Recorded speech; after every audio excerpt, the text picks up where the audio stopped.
Good morning दोस्तों, मैं पूजा स्वागत करती हूँ आपका अपने चैनल एजुविन में। और मैं आज आई हूँ आपके लिए लेकर आज की न्यूज़पेपर की ताज़ा तरीन खबरें। तो सबसे पहली जो न्यूज़ है वो है दिल्ली, उत्तराखंड, महाराष्ट्र समेत कई राज्यों ने अपने निवासियों को निकालने के प्रयास किए तेज। घर भेजने से पहले हर प्रवासी की कोरोना जांच होगी। तो आपको पता है कि हमारे जो गृह मंत्री हैं राजनाथ सिंह, उनके द्वारा कहा गया है कि जितने भी प्रवासी भारतीय फंसे हुए हैं अलग अलग राज्यों में, उनको जो है वापस बुलाया जाएगा। इसके लिए जो है जो राज्य सरकारें हैं वो आपस में बातचीत करके इन मरीजों को इन प्रवासियों को वापस लाने के प्रयास करेंगी। तो यहाँ पर यही दिखाया हुआ है कि किस तरह से आवाजाही की जाएगी। बस से ही आवाजाही होगी। दिल्ली में इसके लिए सर्वे किया गया है और योगी ने भी आश्वासन दिया है कि प्रदेश के कामगारों में मुख्यमंत्री योगी आदित्यनाथ ने अपील की है कि सब्र रखें और उन्हें जो है उनके घर तक पहुँचाने के लिए सरकार प्रतिबद्ध है। अगर हम दूसरी खबर की बात करें तो दूसरी खबर है आपकी, जिसमें कहा हुआ है कि अलविदा हंसते हंसताते दुनिया को रुला गए ऋषि कपूर। यहाँ पर जो है अभी कुछ दिनों पहले आपके एक प्रमुख अभिनेता जो आपके थे इरफान खान, उनके निधन हुआ था। उनका निधन जो है कैंसर की वजह से हुआ था। ठीक इसी प्रकार यहाँ पर भी ऋषि कपूर का निधन जो है वो भी कैंसर की वजह से ही हुआ है। इस न्यूज़पेपर लिखता है कि ऋषि कपूर को 2018 में ल्यूकेमिया रक्त का कैंसर था और अमेरिका में करीब 1 साल से उनका इलाज चल रहा था। पिछले साल वो इलाज कराने के बाद सितंबर में लौटे थे। इस बार उन्हें जो है H1 रिलायंस अस्पताल में भर्ती कराया गया और जहां उन्होंने अपनी अंतिम सांस ली। इसके बाद थर्ड न्यूज़ में आते हैं। तो थर्ड न्यूज़ की बात करते हैं, जहां पर कहा गया है कि जो संक्रमण दुगना होने की रफ्तार घटी। इतने बुरी खबरों के बीच एक अच्छी खबर कि जहां पे संक्रमण जो है उसके फैलने की जो रफ्तार है वो घट गई है। केंद्रीय स्वास्थ्य मंत्रालय ने दावा किया है कि देश में कोरोना संक्रमितों की संख्या दुगना होने की रफ्तार लगातार घट रही है। अब देश में 11 दिन में रोगी दोगुना हो रहे हैं।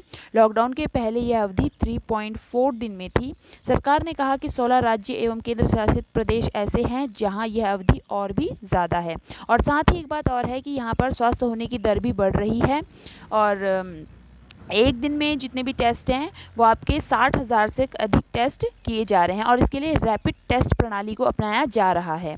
इसके बाद अगले न्यूज़ की बात करें तो यहाँ कहा गया है कि मौलाना साद ने कई सवालों पर जवाब दिए। आपको पता ही होगा कि जमातियों के जो प्रमुख हैं मौलाना साद, जिनके ऊपर बहुत सारी बातें चल रही थी, तो उन्होंने जो है जहाँ जो सवाल उनसे पूछे गए थे उन सवालों के जवाब वहाँ से भेज दिए हैं। उन्होंने ये चीज़ बताई है, क्राइम ब्रांच ने उनसे क्वेश्चन पूछे थे तो उसमें क्या उन्होंने कहा कि उनकी तरफ से कुछ दस्तावेज भी मांगे गए थे जो उपलब्ध थे, वे क्राइम ब्रांच को भेजे जा चुके हैं, जबकि अन्य लोग लॉकडाउन खुलने का इंतजार किया जा रहा है। मौलाना के वकील ने कहा कि क्राइम ब्रांच ने निर्देश दिया है कि साद की कोरोना टेस्ट रिपोर्ट चाहिए हमें। लैब में मौलाना साद की कोविड-19 का टेस्ट कराया था, यानी कि अब जो है उनकी जो रिपोर्ट है मौलाना साद की वो भी मांगी गई है कि कोविड-19 का जो टेस्ट है वो पॉजिटिव है या नेगेटिव।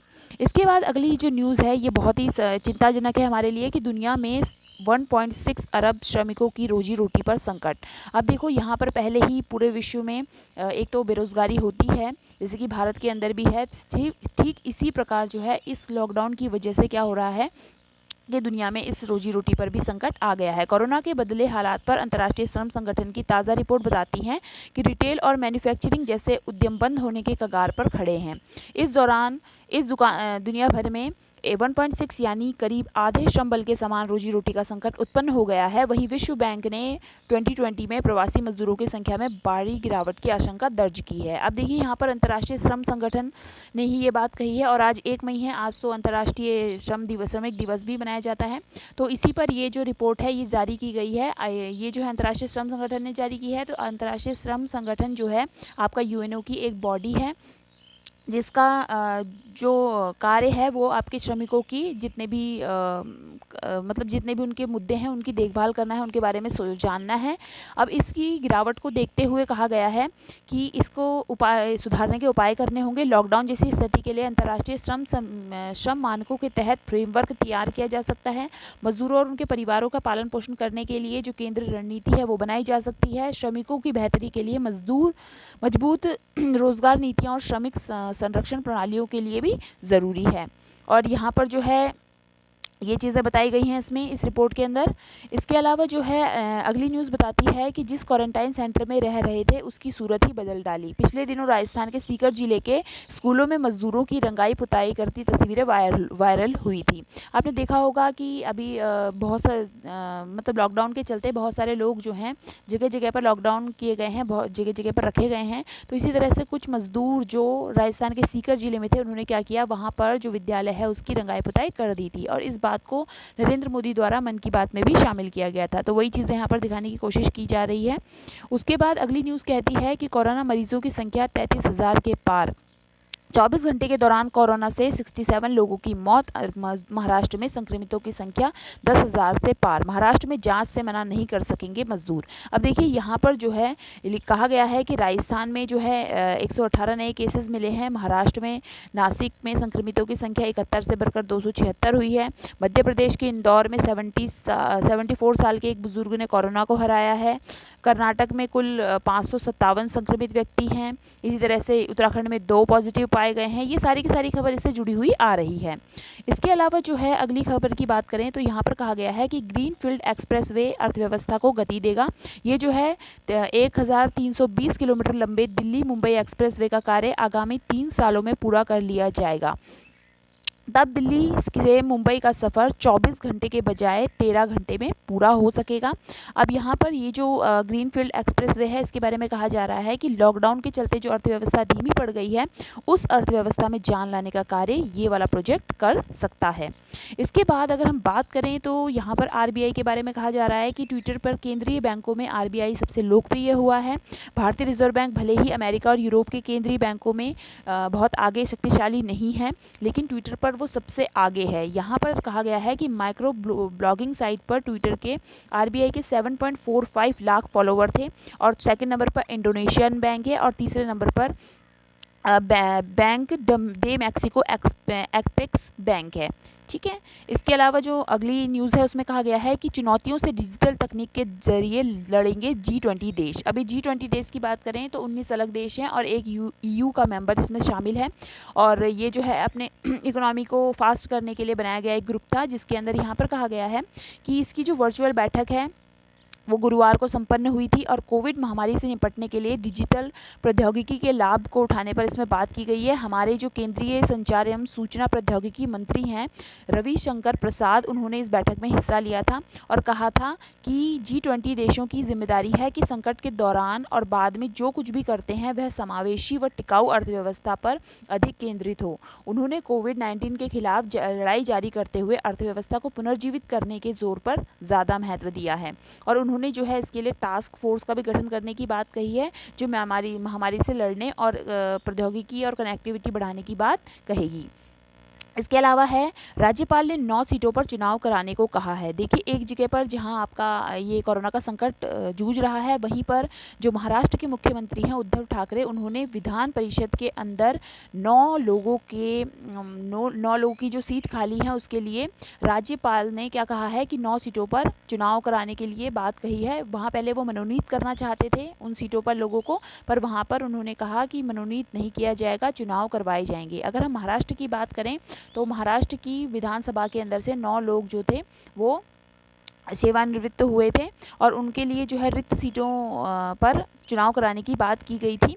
और यहाँ के जो अगर हम महाराष्ट्र की बात करें तो महाराष्ट्र की कैपिटल क्या है आपकी, मुंबई है। यहाँ के जो सीएम हैं वो आपके उद्धव ठाकरे हैं। यहाँ के जो आपके गवर्नर हैं वो कौन है, आपके भगत सिंह कोश्यारी हैं।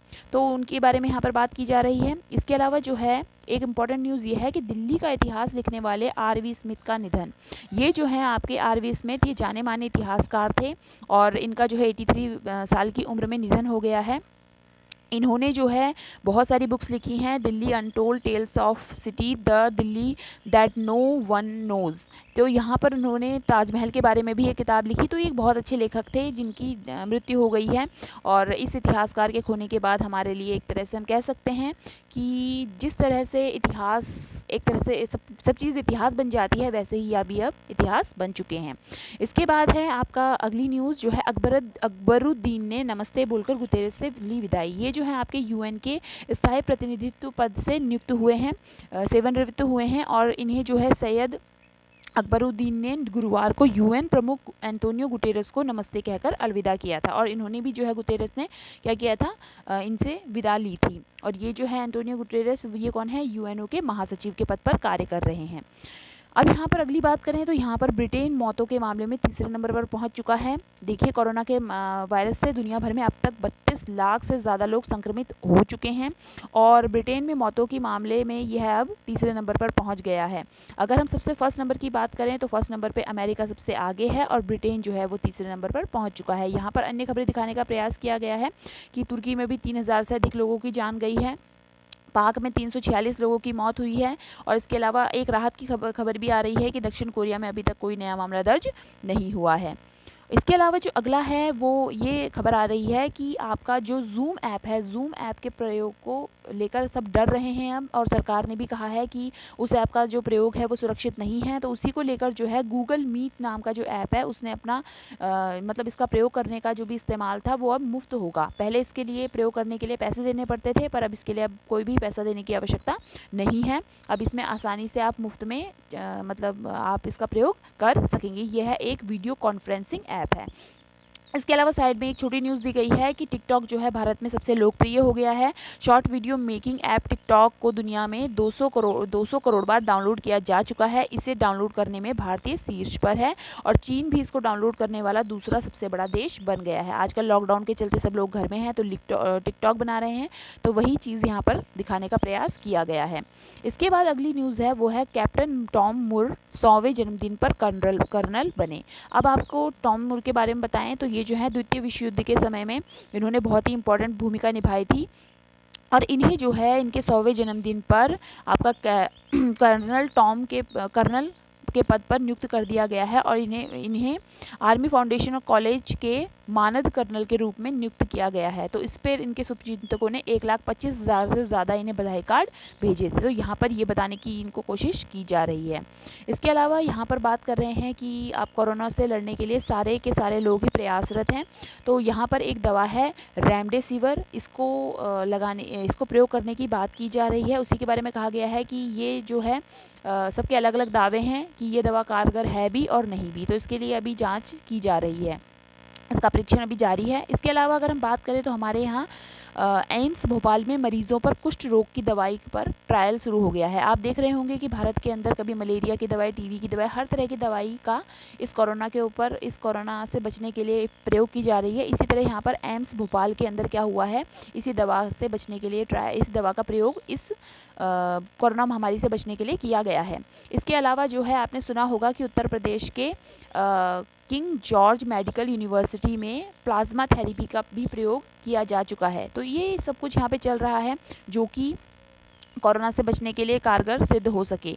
तो यहाँ पर लिखा हुआ है कि प्रतिरोधक क्षमता पैदा करती है। माइक्रोबैक्टीरियम वैल्यू शरीर से बाहरी संक्रमण से रोकने के खिलाफ ये प्रतिरोधक क्षमता पैदा करती है। तो कोविड-19 के संक्रमण में यह दवाई अपनी सक्रियता दिखा सकती है, तो इसलिए जो है इस दवा का प्रयोग किया जा रहा है।